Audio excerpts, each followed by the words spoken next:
बिंदु पे हैं, जो बिंदु हम सभी के जीवन का स्तंभ है, हम सभी के जीवन का स्तंभ है, हम सभी के जीवन का आधार है। कुशांत मैया बोलिए प्रेम से कृष्ण भगवान की। गोस्वामी जी ने एक ही शब्द कहा कि बंदौ नाम राम रघुबर को। नाम की वंदना गोस्वामी जी ने बड़ी सुंदर ढंग से किया। ये भी कहा ध्रुव सगलान जपयु हरि नाम पायउ अचल अलोपम ठाव, कि जिस नाम की स्मरण मात्र से ध्रुव जी महाराज, प्रहलाद जी महाराज वैसे अनुपम पद की प्राप्ति कर लिया कि जिस अनुपम प्राप्ति करने की समर्थाएं सबके अंदर समर्थाएं नहीं होती है। कल हमने ये भी कहा कि जिस तरह से पतित पावन, सबसे पतित अजामिल गणिका, जो जीवन में कहीं भी कल्याण होने की संभावना, उनके जीवन के मार्ग प्रशस्त होने की संभावना कहीं दिखाई नहीं पड़ रही थी, कहीं आशा की किरण दिखाई नहीं पड़ रही थी। वो केवल नाम स्मरण मात्र से, नाम सुमिरण मात्र से आज गणिका भी नाम की उपासना करते करते गणिका भी अपने जीवन को धन्य बना ली। अजामिल ने भी अपने जीवन को नाम के स्मरण से ही अजामिल ने भी अपने जीवन को कल्याण कर लिया। नाम की सबसे बड़ी महत्वपूर्ण बात यह है कि इस कलयुग में एक तरह से नाम जो है हमारे जीवन का कहा गया है कि नहीं कलि कर मन भगति विवेकु, राम नाम अवलंबन एकु। कलयुग में कहा गया कि हम कुछ करें या ना करें, लेकिन केवल नाम का सहारा ले, भगवत नाम का। भगवत नाम हमारे जीवन को कल्याण कर सकती है। लेकिन एक बात मैं कहूं, आप लोगों ने भागवत की कथा सुनी होगी। आप लोग के यहाँ भागवत की कथा साल में एक बार तो जरूर होती है और आप सुनते हैं। और ऐसे भी घर में दूरदर्शन है, टीवी है, टीवी के माध्यम से भी आप सभी भागवत की कथा सुनते होंगे। जो राम कथा रसिक होंगे, भागवत कथा रसिक होंगे, वो तो अवश्य सुनते होंगे। भागवत में बड़ी सुंदर प्रसंग है, बहुत सुंदर। कर्दम ऋषि का आप लोगों ने सुना होगा। कर्दम ऋषि के पुत्र कपिल भगवान, कपिल भगवान को भी आपने सुना होगा। कर्दम जी की पत्नी देहूति जी, देहूति जी के पुत्र कपिल भगवान। जबकि कर्दम जी महाराज अपने जीवन की तपस्या कर रहे थे, जबकि उनकी अवस्था ढल गई और उम्र जब ढल गई तो ढलने के बाद उनके मन में विचार आया कि अब हम चलते हैं विवाह करने, अब हम चलते हैं विवाह करने। विवाह करने के लिए फिर कर्दम ऋषि ने भगवान नारायण का तपस्या किया और जब भगवान का दर्शन हुआ तो दर्शन होने के बाद उनके जीवन का जो अज्ञानता था, जो मोह था, वो समाप्त हो गया। भगवान ने कहा कि तुम कर्दम, तुम मुझसे कुछ मांगो। कर्दम जी ने कहा कि प्रभु, जब आपका दर्शन हो गया तो दर्शन के बाद मेरे जीवन में अब कुछ मांगने की कोई कामना अब नहीं बची। जिसके जीवन में भगवान का दर्शन हो जाए, परमात्मा का दर्शन हो जाए, नारायण का दर्शन हो जाए, ईश्वर का दर्शन हो जाए, उसके जीवन में अब कोई कामना बचती ही नहीं। अगर कामना बच गई तो हमारे जीवन में ईश्वर की दर्शन हुई नहीं। हमारे जीवन में ईश्वर का दर्शन नहीं हुआ, हमारे जीवन में तो केवल कामना के दर्शन हुआ कि ये व्यक्ति मिला और मेरी मनोकामना पूर्ण हुई। कर्दम जी ने कहा कि अब मेरे जीवन में अब कोई कामना नहीं बची है और मुझे मांगने की जरूरत नहीं है। भगवान नारायण ने कहा कि कर्दम, तूने तो तपस्या किया था विवाह करने के लिए और मैं तेरे पास आने से पहले मैं तेरा विवाह ठीक करके आया हूं। कर्दम जी ने कहा कि महाराज, अब मुझे विवाह की कोई कामना है नहीं, मेरे जीवन में कोई इच्छा नहीं। भगवान ने कहा कि तूने तपस्या किया है तो तुझे करना पड़ेगा। कर्दम जी ने कहा कि जब आप इतनी आग्रह करते हैं, जब आप इतना मुझे दबाव दे रहे हैं तो मुझे विवाह तो करना पड़ेगा, लेकिन विवाह करने से पहले एक हमारी शर्त है।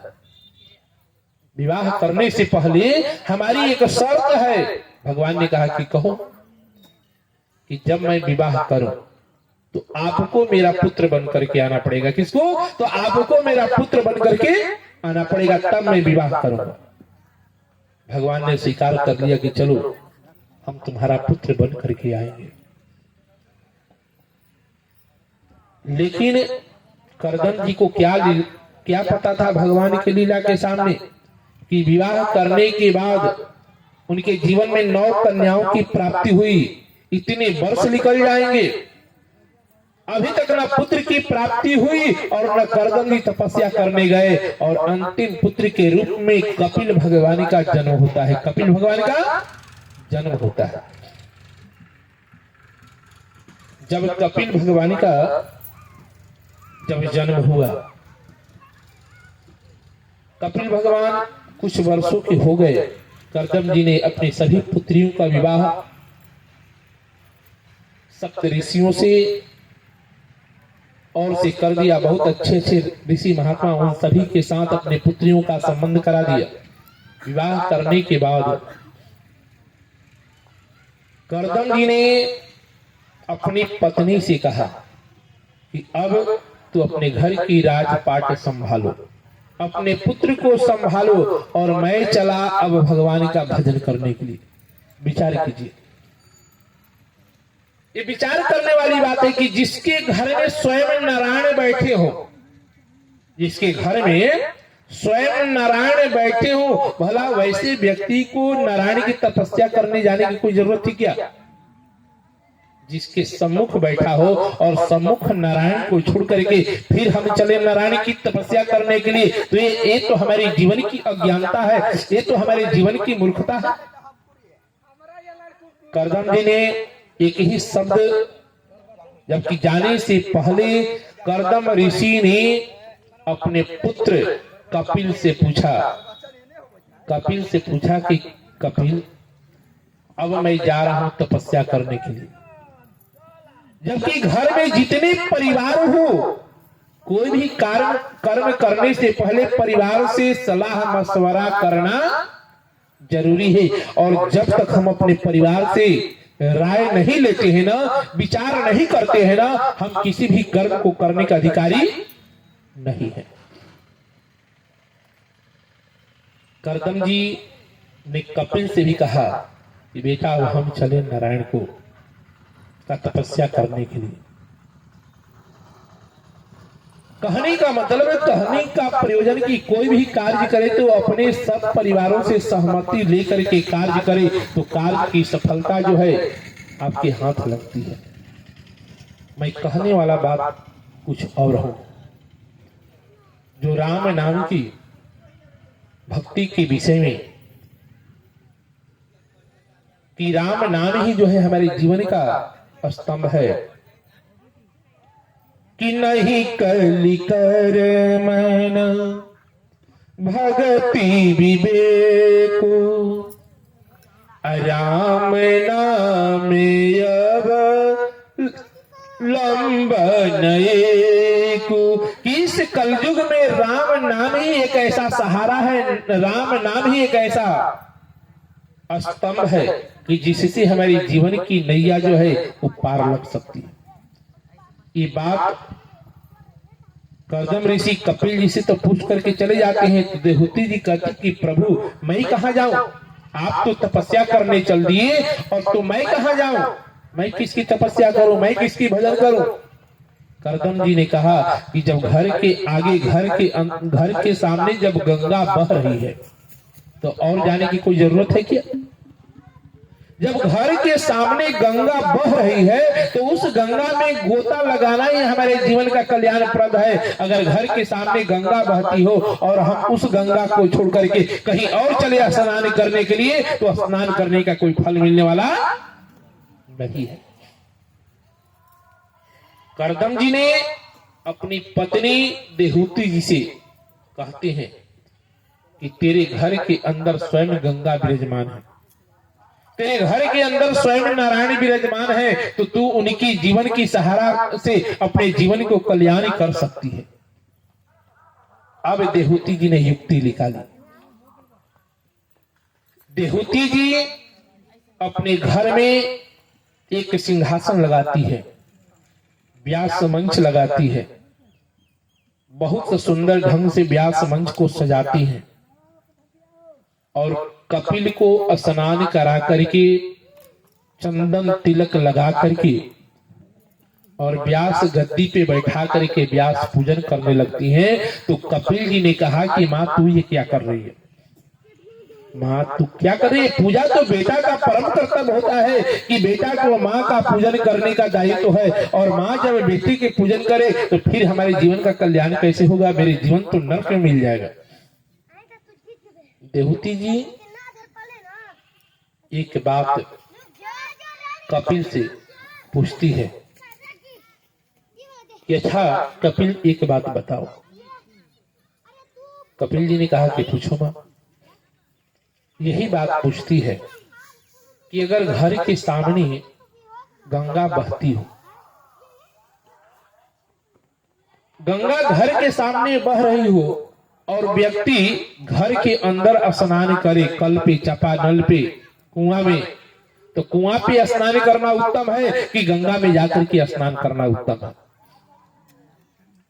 कपिल भगवान ने कहा कि जब घर के सामने गंगा जब बह रही है तो जब हम उस गंगा में गोता न लगाएं और घर के अंदर चापा कल पे और कुआं पे स्नान करें तो उसके जैसा अज्ञानता इस दुनिया में कोई नहीं है।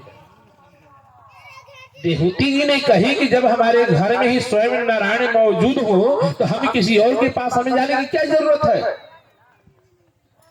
उस नारायण से हम अपने जीवन की शंका की समाधान और अपने जीवन के विषय के प्रश्न को मैं पूछ सकती हूँ। और जब फिर घर में स्वयं नारायण बैठे हो तो दूसरे नारायण को मैं कहां ढूंढूं। अब कपिल भगवान निरुत्तर हो जाते हैं और कहने के लिए तैयार हो जाते हैं। ठीक है, कपिल भगवान को देहूती जी ये सुनने वाली बात है, ये समझने वाली बात है। जबकि हमने कहा कि कलयुग में हम कितना भी पूजा कर ले, कितना भी भजन कर ले, लेकिन आज तक किसी को पूजा में मन लगा है क्या। हम पूजा करने बैठेंगे तो ध्यान हमारा कहीं और चला जाएगा, मन कहीं और चला जाएगा, दृष्टि कहीं और चली जाएगी, लेकिन मेरा मन और ध्यान और दृष्टि पूजा पे रहेगा नहीं। केवल शरीर बैठेगा कि हम पूजा कर रहे हैं, अक्षत चढ़ा रहे हैं, सिंदूर चढ़ा रहे हैं, रोड़ी चढ़ा रहे हैं, अगरबत्ती चढ़ा रहे हैं, लेकिन मन कहीं और विचरण कर रहा है। हम भजन करने के लिए बैठेंगे तो भजन करेंगे तो राम नाम की माला जपेंगे, लेकिन ध्यान और मन कहीं मेरा और रहेगा, लेकिन मन माला पे रहेगा नहीं। भले जिह्वा राम राम कहे, लेकिन मन जो है कहीं अन्यत्र है, ध्यान कहीं अन्यत्र है, उस भजन करने का भी फल मिलने वाला। इसका मतलब कि हम भजन छोड़ दें क्या? नहीं। कहा जाता है कि रसरी आवत जात है, शिल्पे परत निशान। कि हम बोलिए प्रेम से कृष्ण भगवान की, राघवेंद्र सरकार की, कि श्री राम जय राम जय जय राम, श्री राम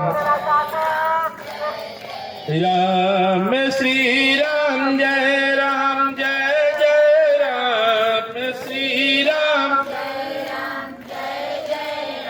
मैं तो उड़ के चुनरिया लाल झूमूंगी तेरे कीर्तन में, मैं तो उड़ के चुनरिया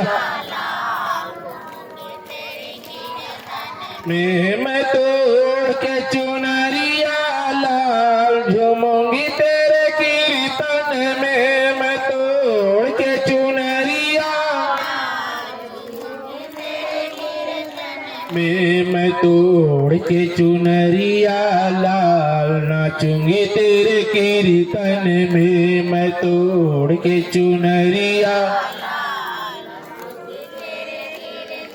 मैं हो नाचूंगी तेरे कीर्तन में, हो झूमूंगी तेरे कीर्तन में, हो नाचूंगी तेरे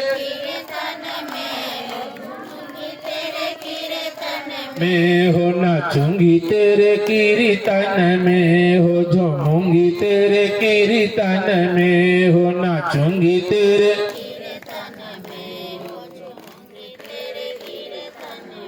मैं तो ओढ़ के चुनरिया लाल नाचूंगी तेरे कीर्तन में, मैं तो ओढ़ के चुनरिया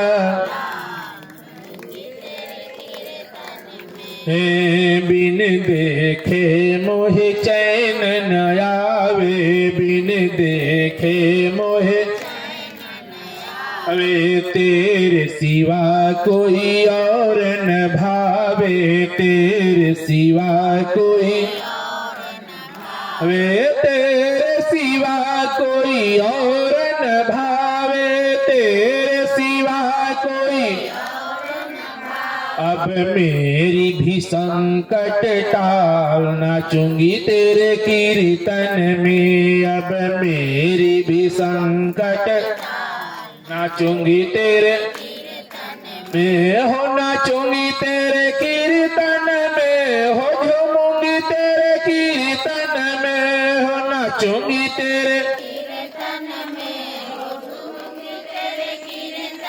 मैं तो ओढ़ के चुनरिया लाल नाचूंगी तेरे कीर्तन में, मैं तो ओढ़ के चुनरिया मैं तो ओढ़ के चुनरिया लाल झूमूंगी तेरे कीर्तन में, मैं तो ओढ़ के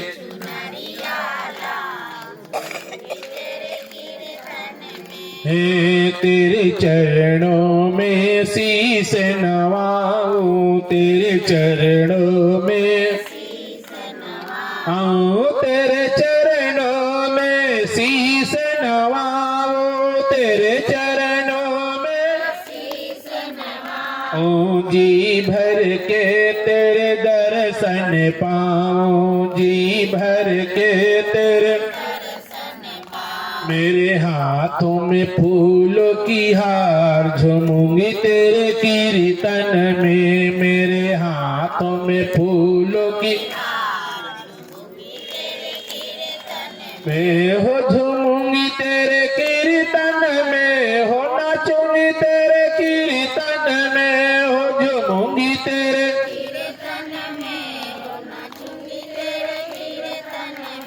मैं तो ओढ़ के चुनरिया लाल नाचूंगी तेरे कीर्तन में, मैं तो ओढ़ के चुनरिया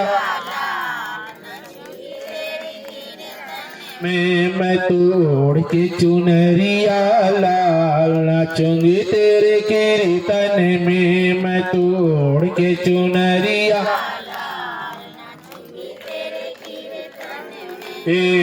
अपने पैर में बांध के घुंघरू, अपने पैर में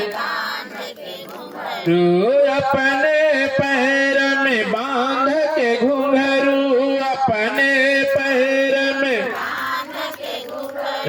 आठों पहर तेरा नाम मैं सुमिरूं, आठों पहर तेरा आठों पहर तेरा नाम मैं सुमिरूं, आठों पहर तेरा मैं तो हाथों में लिख करतार नाचूंगी तेरे कीर्तन में। मैं तो हाथों में मैं तो हाथों में लिख करतार नाचूंगी तेरे कीर्तन में। मैं तो हाथों में लिख कर हो झूमूंगी तेरे कीर्तन में, हो झूमूंगी तेरे में, हो झूमूंगी तेरे कीर्तन में, हो झूमूंगी तेरे में। मैं तो ओढ़ के चुनरिया लाल नाचूंगी तेरे कीर्तन में। मैं तो ओढ़ के चुनरिया तन में हो नाचूंगी तेरे कीर्तन में, हो झूमूंगी तेरे कीर्तन में, हो नाचूंगी तेरे में। मैं तो ओढ़ के चुनरिया लाल नाचूंगी तेरे कीर्तन में। मैं तो ओढ़ के चुनरिया तन में, मैं तो ओढ़ के चुनरिया लाल नाचूंगी तेरे कीर्तन में। मैं तो ओढ़ के बोलिए प्रेम से राघवेंद्र सरकार की, कृष्ण भगवान की। देहूती जी कपिल भगवान से पूछती है, प्रश्न बहुत सुंदर देहूती जी का रहता है। जो प्रश्न हमारे जीवन का सबसे बड़ी महत्वपूर्ण प्रश्न है, जो प्रश्न जो है हमारे जीवन की सबसे बड़ी समाधान की प्रश्न है कि हम कितना भी पूजा करते हैं तो हमारा मन जो है पूजा में लगता नहीं। हम माला जपते हैं सही के, माला हम जपते हैं लेकिन जपते हैं तो मन कहीं और ध्यान कहीं और, पूजा करते हैं तो मन कहीं और ध्यान कहीं और, लेकिन पूजा में हमारा ध्यान रहता नहीं है। यही प्रश्न देहूती जी कपिल भगवान से पूछती है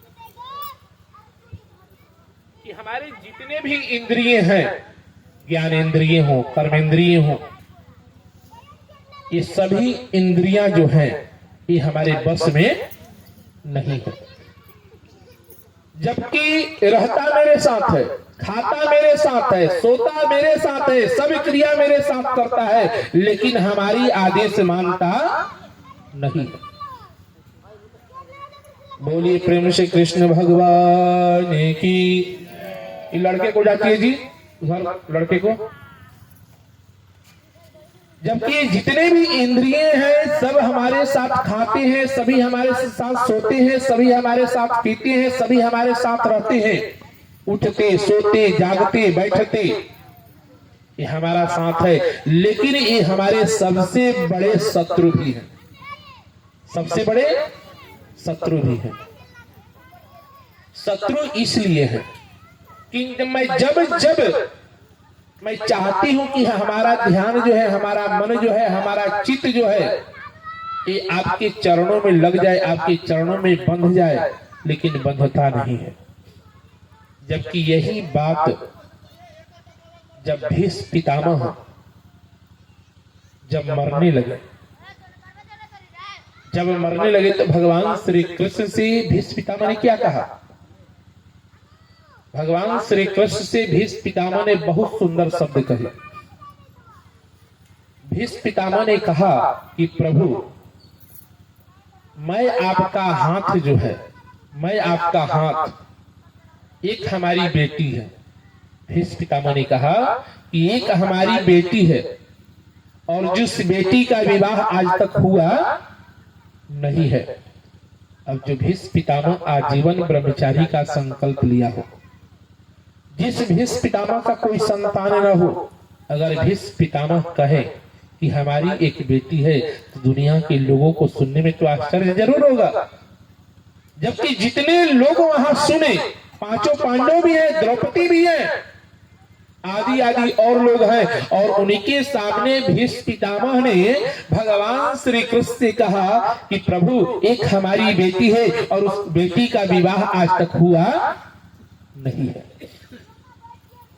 मैं चाहता हूं कि मेरी बेटी का पाणी ग्रहण आप कर लें, मेरी बेटी का पाणी ग्रहण आप कर ले, और जब आप कर लेंगे ना, तो हमारे जीवन में सुकून मिलेगा। क्या मिलेगा? सुकून मिलेगा, मेरे जीवन में शांति मिलेगी। सब लोगों के मन में आशंका कि भगवान श्री कृष्ण को भीष्म पितामह करें कि मेरी बेटी है, और इनकी बेटी का तो आज तक हम लोग को ज्ञान ही नहीं है। भीष्म पितामह ने जबकि सबको मना कर दिया कि अब किसी को बोलने की जरूरत नहीं है, अब मेरी वार्ता और कृष्ण के बीच कोई तीसरा बोलेगा नहीं। अब किसी की साहस भी न बने कि कौन भीष्म पितामह से पूछे। भीष्म पितामह ने अंत में कहा, वो बेटी कौन है? तो वो बेटी कोई और नहीं, ये मन जो है, इस मन को आप अपने पास रख लीजिए। रहीम रस खान जी ने भगवान श्री कृष्ण के प्रति, भगवान श्री कृष्ण के सबसे बड़े भक्त थे रहीम रस खान, रस खान जी। रस खान जी ने भगवान श्री कृष्ण के विषय में कहा कि प्रभु, आपके पास सब कुछ है, आपके पास सब कुछ है, धन दौलत ऐश्वर्य वैभव सब कुछ है, आपके पास किसी चीज की कमी नहीं है। अगर मैं दूं कि ये दौलत आपकी है, तो ये मेरा देने का अधिकार है क्या? ये तो संपत्ति ही आपकी है, तो आपकी संपत्ति हम आपको कैसे कहे कि ये हमारी है? ये तो संपत्ति आपकी है। शरीर भी मैं देता हूं, तो शरीर ने तो आप ही ने दिया है, आपने इस दुनिया में भेजा है, इस ब्रह्मांड में भेजा है, और शरीर को हम कहे कि ये हमारी संपत्ति है, तो ये हमारे जीवन की सबसे बड़ी अज्ञानता है। रसखान जी ने कहा कि महाराज, मैं आपको दो ऐसी वस्तु दूं कि जो वस्तु आपके पास न हो, जो आपके पास न हो। भला विचार कीजिए कि भगवान नारायण के पास क्या नहीं है? दुनिया में कुछ ऐसा वस्तु है कि जो परमात्मा के पास न हो? परमात्मा के पास सब कुछ है। भगवान ने कहा कि मेरे पास तो कोई ऐसा चीज ना हो कि जो मेरे पास ना हो। मेरे पास तो सब कुछ है, मेरे पास ऐश्वर्य वैभव संपदा प्रभुता संप्रभुता ऐश्वर्य, जो खोजोगे वो सब मिलेगा। रसखान जी ने कहा कि सब मिलेगा, लेकिन एक चीज आपके पास नहीं है। कौन सी चीज नहीं है? रसखान जी ने कहा कि सबसे बड़ा दिल, दिल आपके पास नहीं है। मैं अपना मन जो है, अपना दिल जो है, मैं आपके चरणों में समर्पित करता हूं। यही आपके पास नहीं है। सब कुछ तो आपके पास है, लेकिन यही आपके जीवन में अभाव है, और उस अभाव को मैं पूरा करूंगा। और आप मुझसे दिल ले लीजिए, मेरा मन ले लीजिए, और ले लेंगे तो आपके अंदर भी दिल की जागृति हो जाएगी, मन की जागृति हो जाएगी, तब आप भी किसी और से प्रेम करेंगे। जब तक दिल ना हो तो भला कौन प्रेम करेगा? गोपियां भगवान श्री कृष्ण को इतना अनन्य प्रेम करती थी, इतनी अपने जीवन को न्यौछावर करती थी, लेकिन भगवान श्री कृष्ण ने एक बार मुख मोड़ा तो फिर लौट करके गए क्या? जिस गोपियां को समझाने के लिए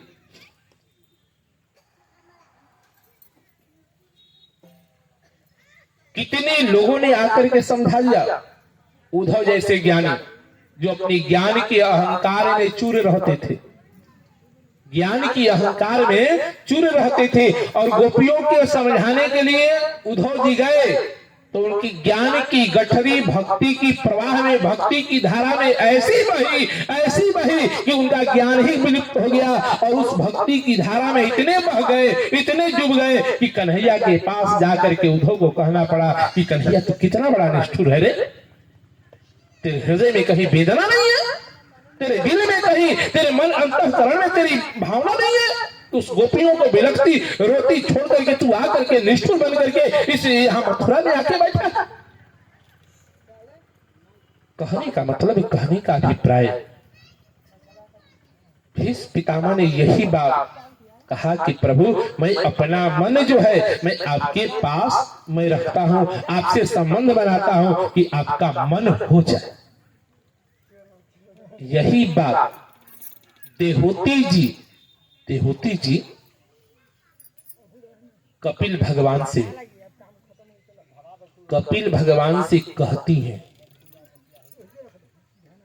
कि प्रभु हमारा जो मन है, हमारा जो तन है, इंद्रिय है, ये हमारे बस में नहीं है। अब इस मन को परमात्मा के दरबार में लगाते हैं, परमात्मा के भजन में लगाते हैं, तो मन कहीं और जा रहा है, मेरी इंद्रिय कहीं और जा रहा है, तो मेरी भक्ति तो फिर अधूरी रह गई, मेरी भक्ति पूरी हुई कहां से? आप कोई ऐसा युक्ति बताइए कि जिससे जितनी इंद्रिय हैं ये बसीभूत हो जाए, एक सूत्र में बंध जाए। कोई बांध सकता है क्या? हम चाहे कि ज्ञानेंद्रिय कर्मेंद्रिय को सब एक जगह इकट्ठा कर दे तो कभी होगा क्या? हम काम करें, यहां हम बैठे हैं तो मन कहीं और चला गया, दृष्टि कहीं और जा रही है, चित्त कहीं और जा रहा है, शरीर कहीं और है, सब एक जगह नहीं हो पाता है, तो फिर तो मेरी भजन जो है पूरी कैसे होगी? बहुत सुंदर जवाब, बहुत सुंदर उत्तर कपिल भगवान ने दिया कि अगर भगवान के चरणों में अपना प्रेम बनाना चाहते हो, भगवान की भक्ति की प्राप्ति करना चाहते हो, तो सबसे सरल उपाय मैं बताता हूं। हम अपने जीवन में वही उपाय नहीं कर पाते हैं जो कपिल भगवान ने, जो सरल उपाय देहूती जी को बताते हैं। कपिल भगवान ने कहा कि सबसे सरल उपाय एक ही चीज है। क्या है? तो अपने सभी इंद्रियों को सेवा से जोड़ दो। किससे जोड़ दो? किससे जोड़ दो? बोलिए आप लोग। सेवा से जोड़ दो। सेवा क्या है? सेवा ये है कि जैसे ही हम घर में, जैसे मान लीजिए कि हम मंदिर में जाते हैं तो पूजा करते हैं, तो केवल पूजा करते हैं ना। भगवान कहते हैं कि पूजा से ज्यादा अगर तू सेवा करेगी, तू ज्यादा सेवा करेगी तो तेरी भक्ति प्रगाढ़ होगी। हम जाते हैं मंदिर में, तो मंदिर में जब झाड़ू लगाते हैं तो हमारी भावना क्या कहती है कि हम भगवान के मंदिर बाहर रहे ना। उस वक्त हमारी सभी इंद्रिय, ज्ञानेंद्रिय हो या कर्मेंद्रिय हो या जो भी हो, सभी भगवान की सेवा में। कभी उस समय हमारा मन कहीं और जाता है क्या?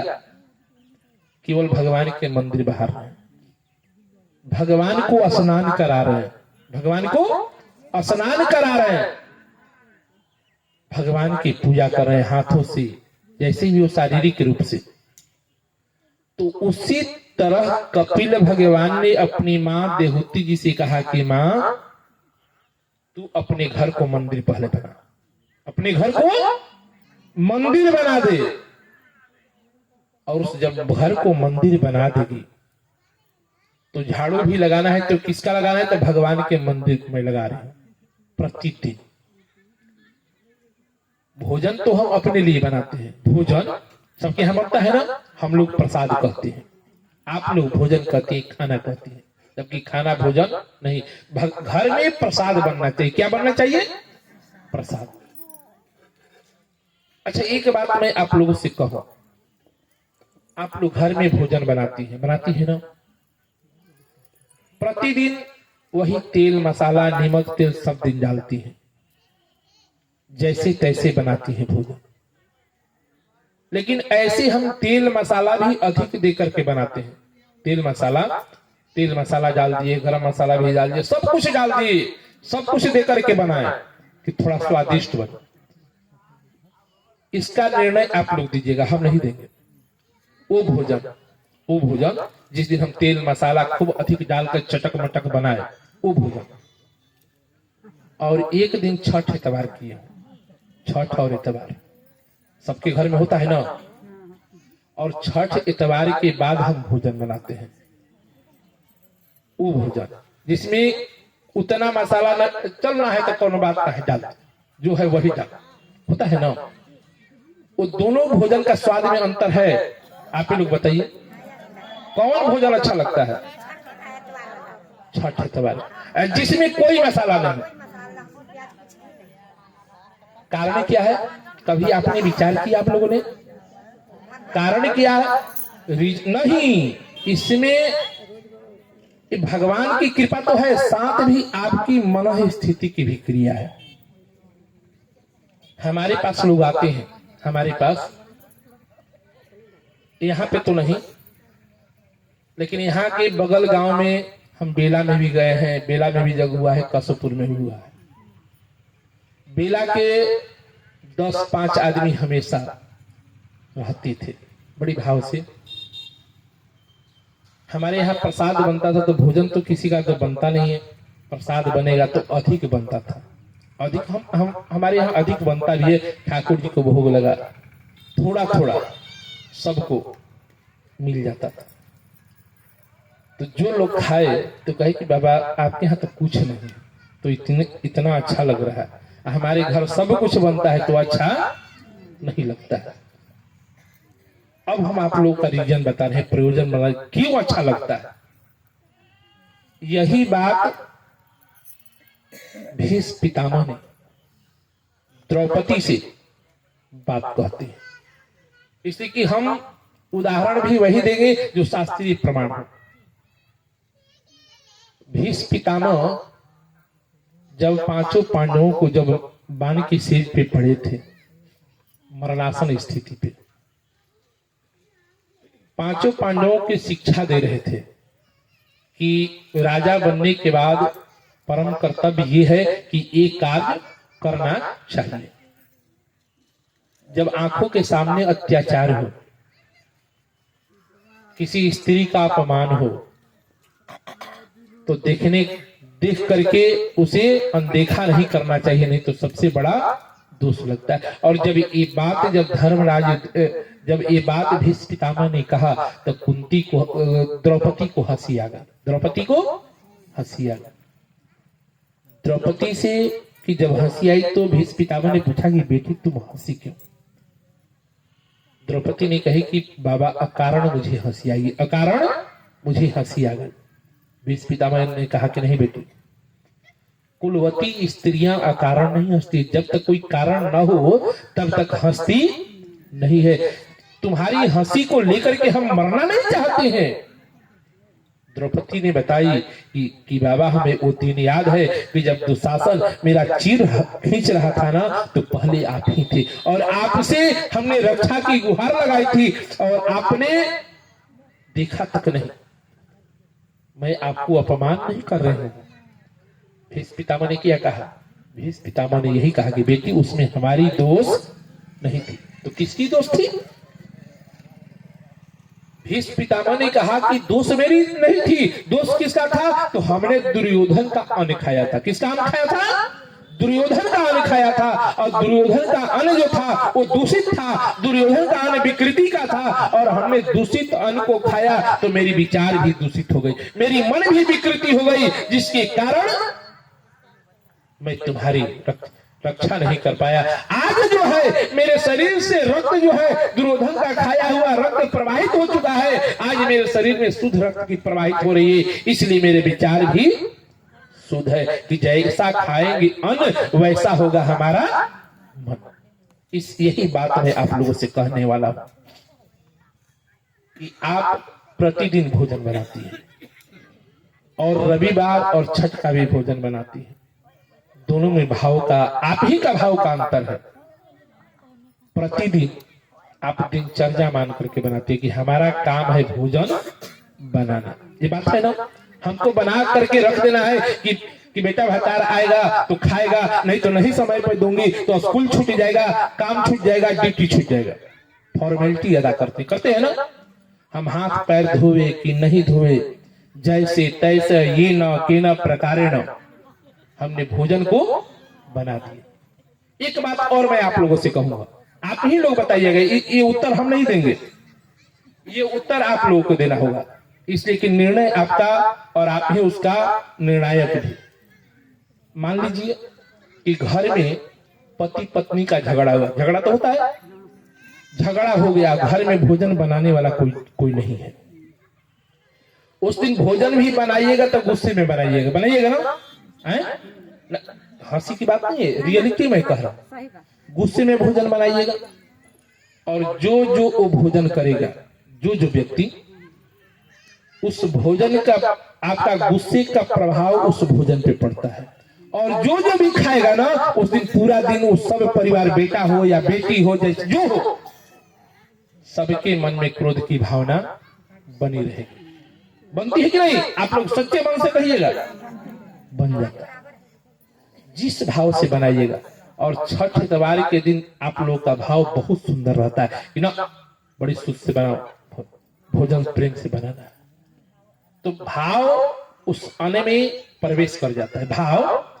और जो उस दिन भोजन करता है ना, सबका विचार बदल जाता है, सबका विचार बदल जाता है, सबका मन स्थिति बदल जाती है। कारण क्या कि बनाने के ऊपर, अन्न के ऊपर प्रभाव पड़ता है।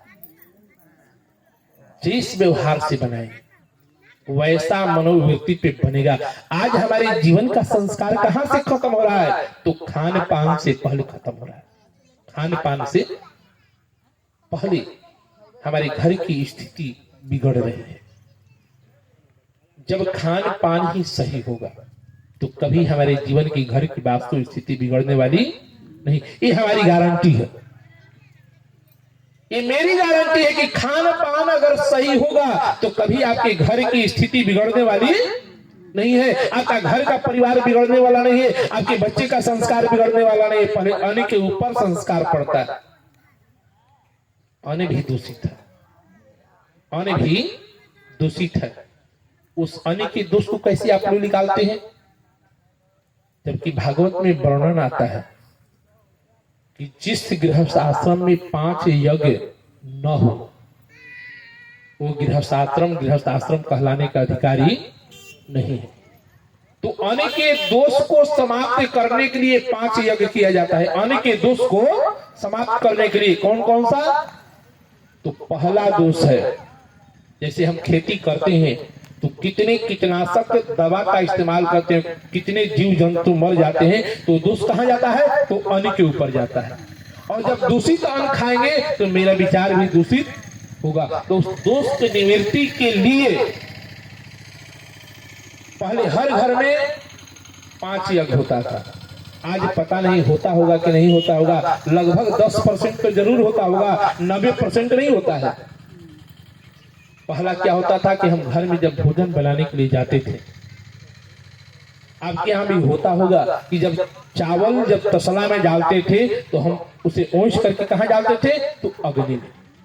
आज लगभग 70% घर में ये क्रिया नहीं होती है। आप देखे होंगे पहले कोई भी चीज बनाते थे तो अग्नि को देते थे, ये दोष को निकालने के लिए। हम वो क्रिया अपने जीवन से भूल गए, पहला। दूसरा क्रिया क्या था? बोलिए प्रेम से कृष्ण भगवान की। दूसरी क्रिया क्या थी? दूसरी क्रिया थी ये कि भोजन बना तो पहले वो वंश किसको निकालते थे? तो गाय को, गौग्रास। आज 70%, 30% नहीं, आज मुश्किल से हमको लगता है कि 5% होगा कि जो घर से गौग्रास किसी के घर से निकलता होगा। दरवाजा पे गाय है तो भी नहीं निकलता है। आज की घरनी ऐसी हो गई है, हम तो देखे हैं।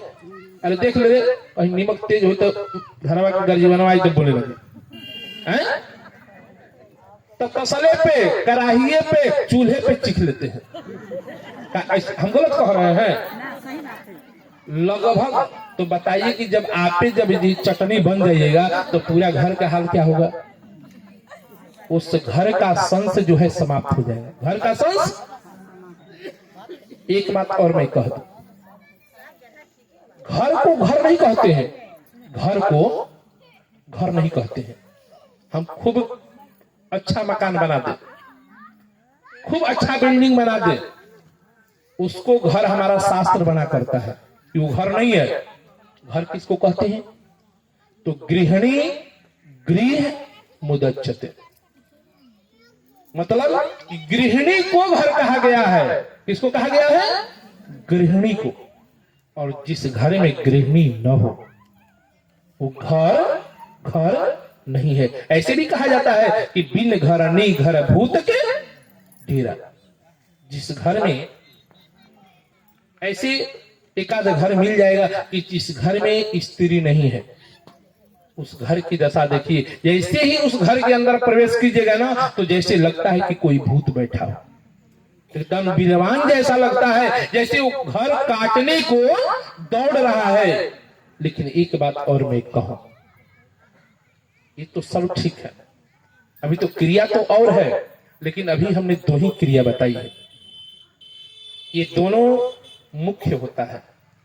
गौग्रास इसलिए लिखा है कि जो आने में दोष है वो दोष समाप्त हो जाए, और जब दोष समाप्त हो जाएगा और तब उस अन्न को खाइएगा ना तो आपका बुद्धि जो है, आपका विचार जो है स्वतः परिवर्तित हो जाएगा। ये हमें करने की जरूरत नहीं है। आप ही का नहीं, आपके पूरे घर का विचार परिवर्तन हो जाएगा। ये मेरी गारंटी है, ये मेरी दावा है। पहले एक बात और मैं कह दूं, पहले हमारे घर में भोजन बनता था, हम अपनी बचपना देखे थे, आप लोग भी देखे होंगे कि भोजन जहां बनता था चौका रोज लगता था, चौका रोज लगता था। रसोई में कोई चप्पल पहन के नहीं जाता था, रसोई बिल्कुल शुद्ध। अगर कोई चप्पल लेके जाने की कोशिश भी करे लड़का बच्चा, अरे चप्पल उधर ना, बाहर बाहर बाहर खुलवा दिया जाता था। आज स्थिति है, चप्पल की तो बात छोड़िए, घर में चौका तक नहीं लगता है कि लगता है। जबकि आज गोबर माटी की कोई जरूरत नहीं है, केवल पानी से पोंछ देना है, वो भी हमसे पूछाता। वैसे ही जहां भोजन करते थे ठौर दिया जाता था। ठौर का तो आज तो हमको लगता है कि चौका, ठौर का नामों कितने घर से भूल गए होंगे। चौका किसको कहते, ठौर किसको कहते। आज के बच्चे से कह देंगे ठौर किसको कहा जाता तो नहीं बताएगा। तो कहने का मतलब, कहने का की बात। बोलिए प्रेम से कृष्ण भगवान की श्री राम जय राम जय जय राम श्री राम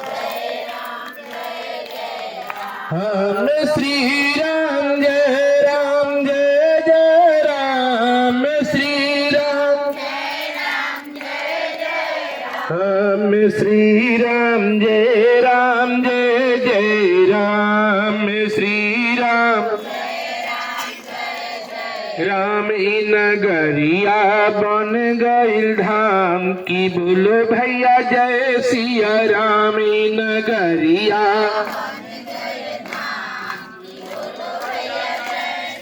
रामी नगरिया बन गई धाम की बोलो भैया जय सिया राम नगरिया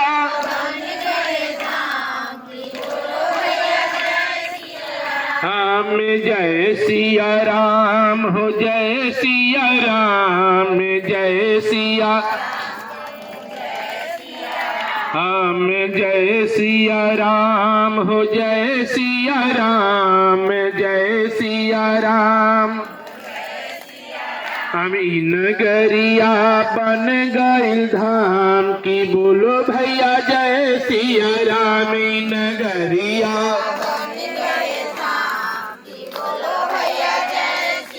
बोलिए प्रेम से कृष्ण भगवान की, राघवेंद्र सरकार की। तो कहने का मतलब, कहने का प्रयोजन कि आज अपने जीवन को, क्रिया को हम भूलते जा रहे हैं। आज जब हम क्रिया को भूलेंगे तो हमारे जीवन का संस्कार अपने आप धीरे धीरे समाप्त हो जाएगा। आज देहोती जी से कपिल भगवान ने एक ही शब्द कहा, क्या कहा कि अपने सभी इंद्रियों को सेवा से जोड़ दो। और जब सेवा से जोड़ देंगे तो हमारा मन जो है स्वतः भगवान में लग जाएगा। हम अपने घर को पहले मंदिर बनावे, घर को मंदिर बनावे। अरे कुछ नहीं तो अपने घर में ठाकुर जी को रखें। लेकिन आज के परिवेश में तो हम ठाकुर जी को रखने के भी नहीं कर सकते। लोग रखते हैं, लेकिन रखने का मतलब है कि घर को मंदिर बनाए तो मंदिर जैसा रहना चाहिए, ये नहीं कि श्मशान घर बनाते। आज ठाकुर जी को रखे हैं और श्मशान घर भी उसी घर में है, जबकि गांव से बाहर श्मशान घाट होता है, गांव से बाहर। लेकिन अब बाहर की श्मशान घाट की जरूरत, अब तो घर ही में बना है तो बाहर ले जाने की क्या जरूरत है। अब तो केवल फॉर्मेलिटी अदा कर देगी, बाहर ले चलो। अरे हर घर में शमशान घाट बन गया है, अब दूसरी जगह शमशान ले जाने की जरूरत है। हम कहते हैं कि शुद्ध लाश जला करके आ रहे तो बाहर स्नान करो, कहते हैं ना। घर में है तो कोई नहीं कहते कि घर में लाश है जल्दी घर को साफ करो। प्रतिदिन लाश गिर रहा है, नहीं गिर रहा है, नहीं गिर रहा है। लगभग हमको लगता है कि 90% घर में, 10% घर में तो रोज लाश गिर रहा है, नहीं गिर रहा है, रोज काट रहे हैं। तो लाशें ना है जी, क्यों अमृत है? बताइए कि उस घर में भगवान कहां से रहेंगे? रहेंगे उस घर में। और जब भगवान नहीं रहेंगे तो लक्ष्मी उस घर में रहेंगे। जहां मालिक रहिए वहां न मलकिनी रहिए। अब मालिक के रकम कहीं और, मलकिनी के रकम कहीं और, तो हो सकला। सब लोग कहते हैं कि हमारे घर में लक्ष्मी चाहिए, लक्ष्मी। नारायण को झाड़ू से बाहर के बाहर, तो भला लक्ष्मी कहां से रहेंगे जी? आज लोग, कितने लोग कहते हैं कि सधुइया राजा बड़े सब, कहते हैं ना, हंसी की बात है, सही बात कह रहे हैं। तो सधुइया राजा क्यों नहीं बनेगा? सब क्यों नहीं बनेगा? हम आप ही से पूछना चाहते हैं। साधु रोज सुबह शाम राम राम राम राम मन से करे या बगैर मन के करे? मन से करे या बगैर मन के करे? भाव कुभाव अलख आलसहु नाम जपत मंगल दिशि। जैसे भाव से जपे या बगैर भाव से जपे, लेकिन वो नाम हमारे जीवन में मंगल ही मंगल करेगा कि नहीं करेगा? तो साधु जो है रोज राम को पकड़ के रखा है। किसको पकड़ के? नारायण को। आज जब हम घर के मालिकी को पकड़ लिए हैं तो मलकिनी कतरो हाथ पैर तोड़ो तो छोड़ के चल जाए का मालिक के। तो हम तो जब नारायणी के पकड़ के बैठे हैं, खूंटा से बांध दिए हैं, तो भला लक्ष्मी कहां जा सकती है? जा सकते हैं कहीं और? कि जब मालिक बंधा गए हैं तो मलकिनी को रो करके, चाहे पिलख करके, चाहे पैर पटके, चाहे हाथ पटके, लेकिन रहना है मालिकी के पास। तब भगवान नारायण को महात्मा बांध करके रखे हैं, तो लक्ष्मी कहां जाएंगे जी? आज आप कह रहे हैं कि हम लक्ष्मी के पकड़ेंगे, नारायण को खदेड़ देंगे, है कि नहीं बात? तो भला लक्ष्मी आपके घर में कहां से रहेंगी? आज इसीलिए गोस्वामी जी ने कह दिया है कि तपस्वी धनवंत दरिद्र गृही। किसने कहा? हम नहीं कहे, गोस्वामी जी महाराज को। तो बताइए, तो साधु क्यों नहीं सुखी होगा? आप सुखी का मंत्र ले ही नहीं रहे हैं। सुखी का मंत्र कि हमको कैसे सुख रहना है, उस मंत्र को जाप ही नहीं रहे हैं, तो भला सुख कहां से मिलेगा? तो हमें कहने का मतलब है कि यही मंत्र कपिल भगवान देहूति जी को बता रहे हैं, जो आज हम आपको बता रहे हैं। अगर हमने कुछ गलत कहा हो तो आप तो हमसे भी जड़ी विचारवान आप सभी बैठे हैं। हम तो आपके जीवन के हर बिंदु को अनुभव करा करके हमने बताया, या आप ही खुद अनुभव करके बताइए कि बात सत्य है कि नहीं है। नहीं ना पूछा, और अनुभव भी किए हैं कि जब हम झाड़ू बहारू करते हैं तो सभी हमारा मन तन जो है उस सेवा में किसके लिए कर रहे हैं? आज हमारे घर में छठ हो रहा है, देखना इधर मत आना, बड़ी प्रेम से लिखते हैं, पूरा घर जो है भक्तिमय हो जाता है, होता है कि नहीं? और ऐसे हम कह दे कितना भी पूजा करने के लिए तो मन लगेगा? बिल्कुल लगने वाला नहीं। हम लाख प्रयत्न कर ले, यही बात कपिल भगवान ने देहूति जी से कहा कि भोजन भी माता बनाओ तो भगवान के लिए बनाओ, भोजन भी बनाओ तो भगवान के लिए, झाड़ू भी लगाओ तो घर मेरा मंदिर है, भगवान का मैं मंदिर साफ कर रही हूँ। स्नान किस लिए कर रहे हो? तो भगवान का पूजा करना है। क्या करना है? भगवान का पूजा करना है। भोजन तो हम करेंगे लेकिन भगवान का भोग लगाएंगे।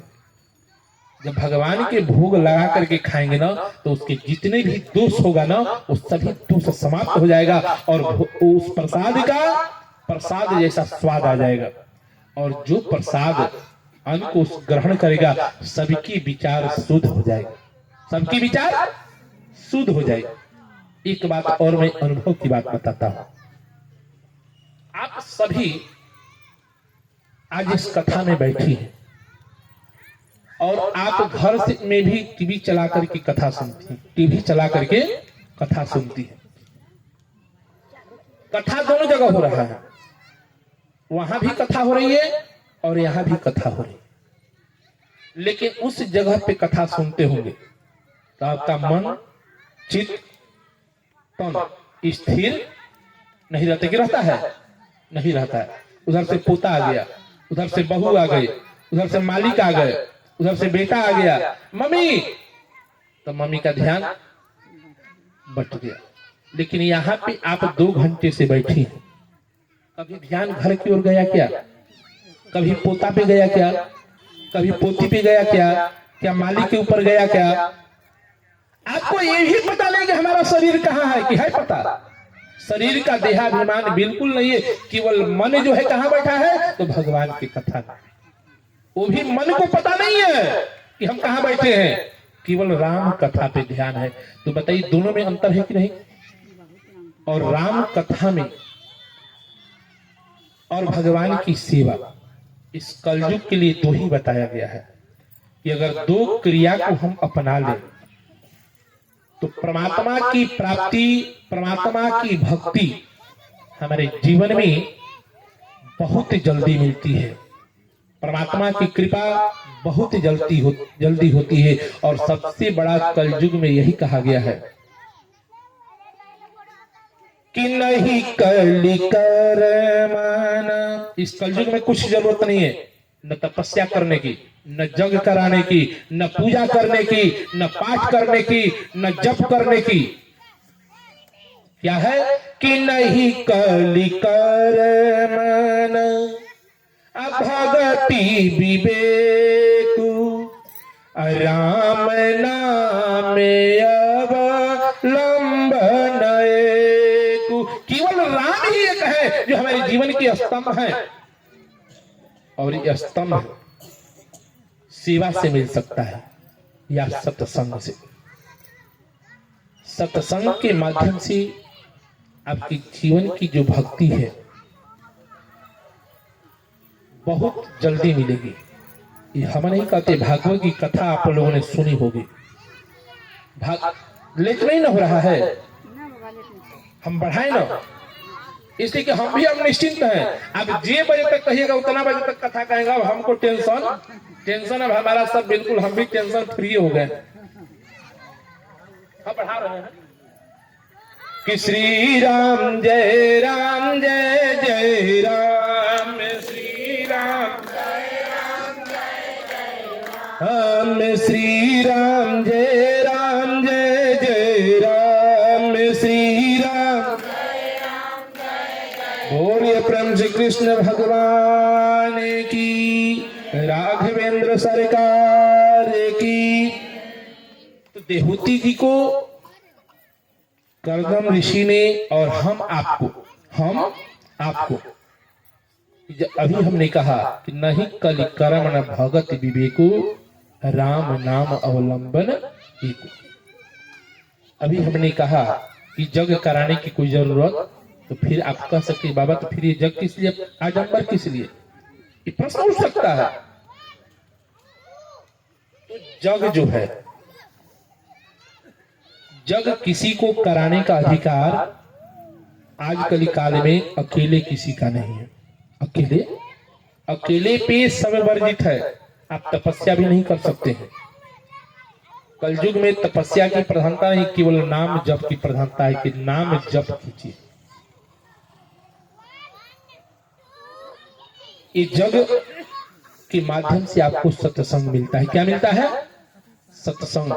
और दूसरा सेवा का अवसर। आज लगभग जितने लोग इस महायज्ञ से जुड़ चुके हैं, जितने लोग और जितने दिन से जुड़े हैं, जितने दिन से, एक आप भागवत कथा का आयोजन कीजिए, एक भागवत कथा का, और एक किसी गांव में यज्ञ का आयोजन कीजिए, दोनों में अंतर होता है। जब यज्ञ होता है ना, तो पूरा गांव जो है भक्तिमय हो जाता है। क्या होता है? भक्तिमय, कि हमारे गांव में यज्ञ हो रहा है। और अपने ही नहीं, हम अपने नैहर में फोन करेंगे, ससुराल में फोन करेंगे, या अनेकों रिलेशन में सब जगह कहेंगे हमारे यहाँ यज्ञ है, आओ बहिनी, आओ फुआ, आओ दीदी, सबको हम बुलाते, और जो आते हैं वो भी जुड़ते चले जाते हैं। ये भक्ति जो है बड़ी प्रबल होती है भक्ति, और जिसकी हृदय में भक्ति प्रवेश करती है ना, इस सच्ची लगन से, सच्ची निष्ठा से वही फल मिलता है। एकदम अंतःकरण, पूरा शरीर, जो तन मन धन जो है सब जुड़ जाता है, भगवान से संबंध हो जाता है। आज हम कथा कह रहे हैं और एक दिन इसको बंद कर दे तो लोगों के मन में बेचैनी होता है कि आज कुछ भूल गया है, आज हमारे जीवन से कुछ भूल गया है। भगवान की भक्ति की इतनी बड़ी प्रभाव है कि उसका मन जो है उद्वेगित हो जाता है कि कुछ मेरे जीवन से अभी कुछ क्षण के लिए कुछ खो गया है। तो कहने का मतलब, कहने का अभिप्राय कि कलयुग में यज्ञ कर सकते हैं, लेकिन सामूहिक, पर्सनल नहीं। किसी एक गांव के लिए भी वर्जित है कि अकेला कोई गांव यज्ञ कराने का अधिकारी नहीं है। यज्ञ भगवान तो सबके है और सबके सहयोग से होना चाहिए। और जब तक सबका सहयोग मिले ना, न मिले ना, तभी तो यज्ञ पूरा होने वाला नहीं है। यज्ञ तो सबसे बड़ी भाव की चीज होती है, और भाव जब तक न हो तब तक यज्ञ इसी को नहीं कहा जाता है।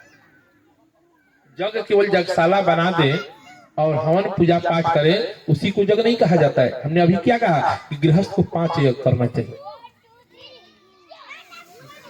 किसान को, गृहस्थ को 5 यज्ञ, 2 यज्ञ तो हमने बता दिया, एक अग्नि में डालना, एक गौ को खिलाना, और तीसरा अतिथि की सेवा।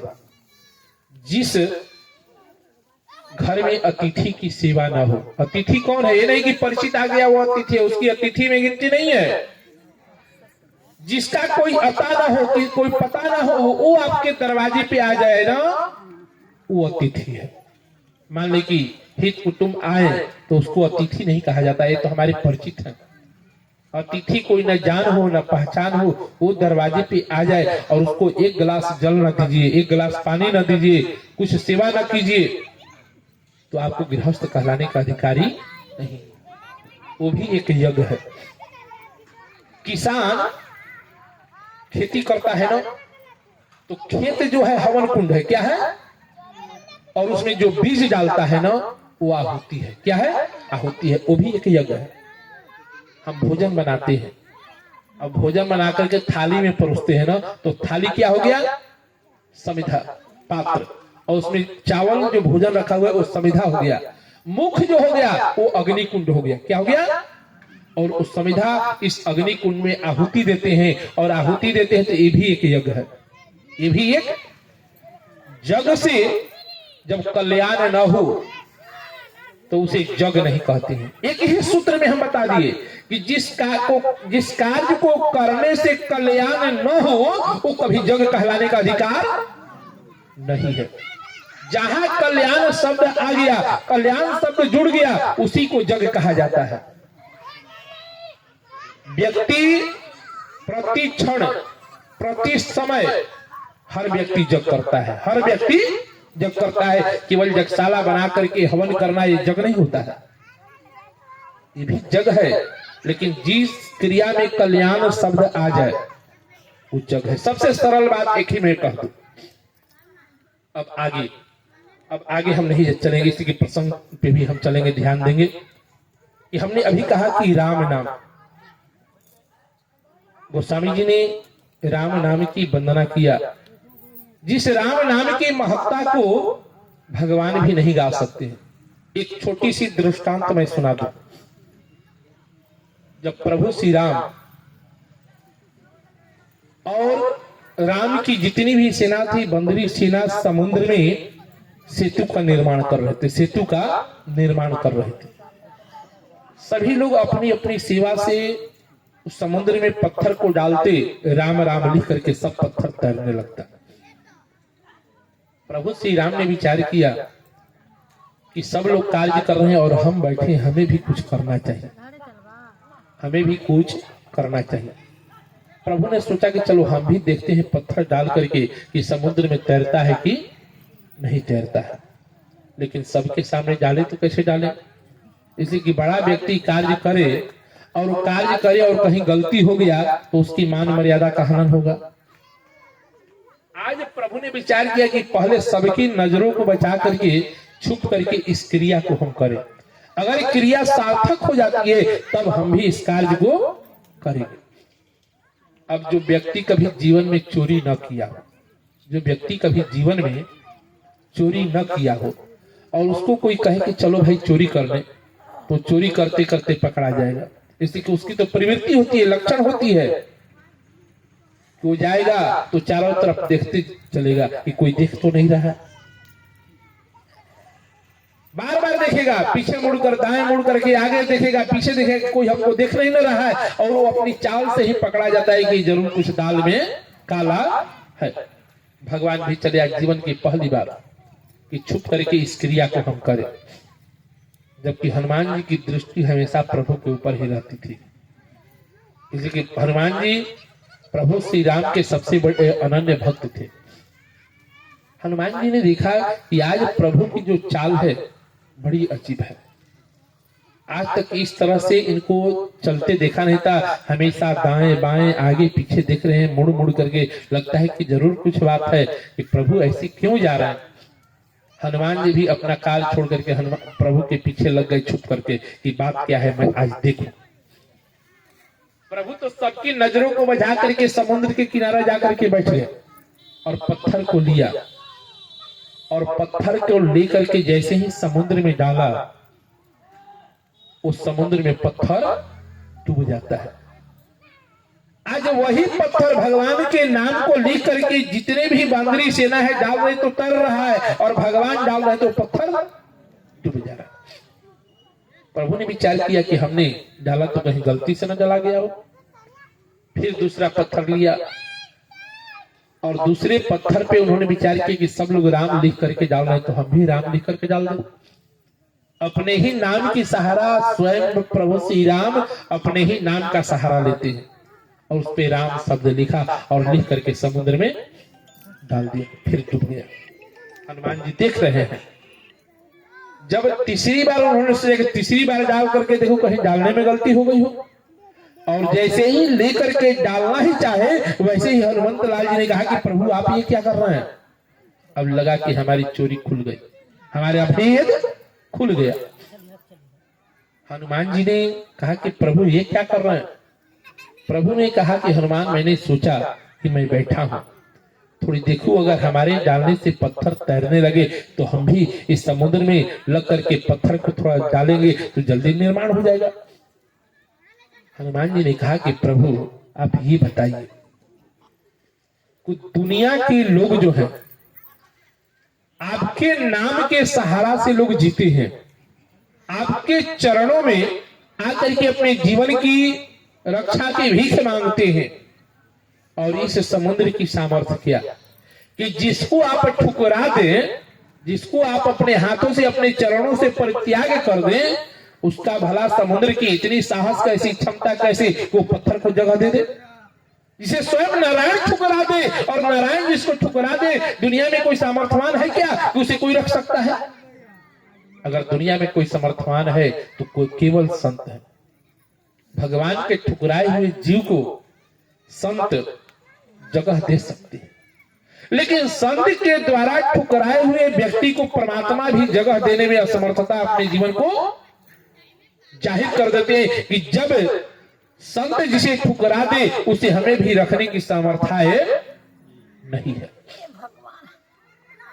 हनुमान जी ने कहा कि महाराज इस समुद्र में इतनी क्षमता कहां, इस समुद्र में इतनी साहस कहां कि आपके द्वारा परित्याग की हुई पत्थर को समुद्र जगह दे दे, अपने ऊपर रहने का स्थान दे दे। आपने तो अपनों से इसे दूर कर दिया, और जब आपने अपनों से दूर कर दिया तो समुद्र में इतनी साहस नहीं है कि अपने ऊपर इसको जगह दे। कहने का मतलब, कहने का अभिप्राय कि जब राम जिसको परित्याग करेंगे उसे दुनिया की कोई ताकत रुक नहीं सकती है। राम उसी को रख सकते हैं कि जिसके ऊपर संत की कृपा हो जाए। और राम नाम की जो भक्ति है, बोलिए प्रेम से कृष्ण भगवान की, राघवेंद्र सरकार की। जिसके ऊपर राम की कृपा हो जाए, उसके जिसके ऊपर संत की कृपा हो जाए, उसके ऊपर भगवान की कृपा हो जाती है। तो इसलिए गोस्वामी जी महाराज ने नाम की महिमा और नाम का गुणों का वर्णन किया। इसीलिए गोस्वामी जी ने कहा कि नहीं कली कर मैन भगति विवेक, राम नाम अवलंबन एक। कि हमारे जीवन का सबसे बड़ा अवलंबन क्या है, तो राम नाम है। और इसीलिए नाम की महिमा का वर्णन किया।